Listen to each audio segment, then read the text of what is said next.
Saudi নারীদের বোরকা পরতে হবে না। নজিরবিহীনভাবে সৌদি আরবে একজন শীর্ষ ধর্মীয় আলেম মতো দিয়ে বলেছেন, দেশটির নারীদের নিজেদের ঢেকে রাখতে বোরকা পরতে হবে। এমন কোনো বাধ্যকতার ব্যাপার নেই। তবে তিনি মেয়েদের অব্রুপর্যায় রাখার জোর দিয়েছেন। নতুন যুবরাজ মোহাম্মদ বিন সালমানের নেতৃত্ব মধ্যপ্রাচ্য দেশ সৌদি আরবে যে সংখ্যার কাজ চলছে তার মধ্যে দেশটির কাউন্সিল অফ সিনিয়র স্কলার্স বা সবচেয়ে চিন্তাবিদদের কাউন্সিলের সদস্য শেখ আবদুল্লাহ মোতলাক এ কথা বলেন। সৌদি আরবের নারীরা সাধারণ পুরো শরীরে বোরকা দিয়ে ঢেকে রাখে। স্থানীয় ভাষায় একে খুব কম নারী বোরকা ছাড়া রাস্তায় বের হতে পারে। বোরকা ছাড়া কোনো নারী বাড়ির বাইরে গেলে তাকে আইনশৃঙ্খলার বাহিনীর ভর্ৎসনার মুখে পড়তে হয়। আর বোরকা নিয়ে সামাজিক ও আইনগত বাধ্যবাধকতাও রয়েছে।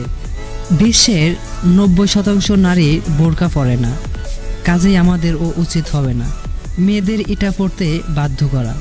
তবে শেখ আবদুল্লাহ আল মোতলাকের এ বক্তব্য ঘিরে এর মধ্যে পক্ষে বিপক্ষে আলোচনা ও সমালোচনা শুরু হয়ে গেছে। এরই মধ্যে অনলাইনে তীব্র বিতর্ক এবং আলোচনা শুরু হয়েছে। অনেকেই তার সমর্থনে কথা বলেছেন, বিরোধিতাও করছেন অনেকেই। আবারও টুইটারে মাসারি ঘামতি নামে একজন লিখেছেন, এই পোশাক আমাদের অঞ্চলে একটা ঐতিহ্য, এর মধ্যে কোনো ধর্মীয় ব্যাপার নেই।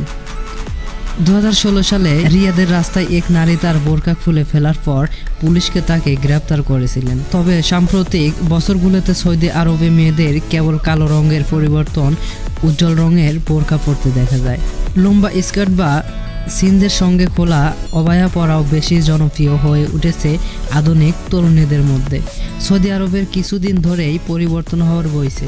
গত বছর সেখানে বাণিজ্যিক সিনেমার উপর থেকে নিষেধাজ্ঞা তুলে দেওয়া হয়।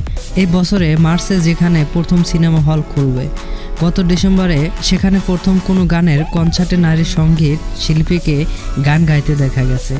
সৌদি আরবে মিডিয়া গিয়ে নারীদের খেলার দেখার অনুমতি দেওয়া রয়েছে।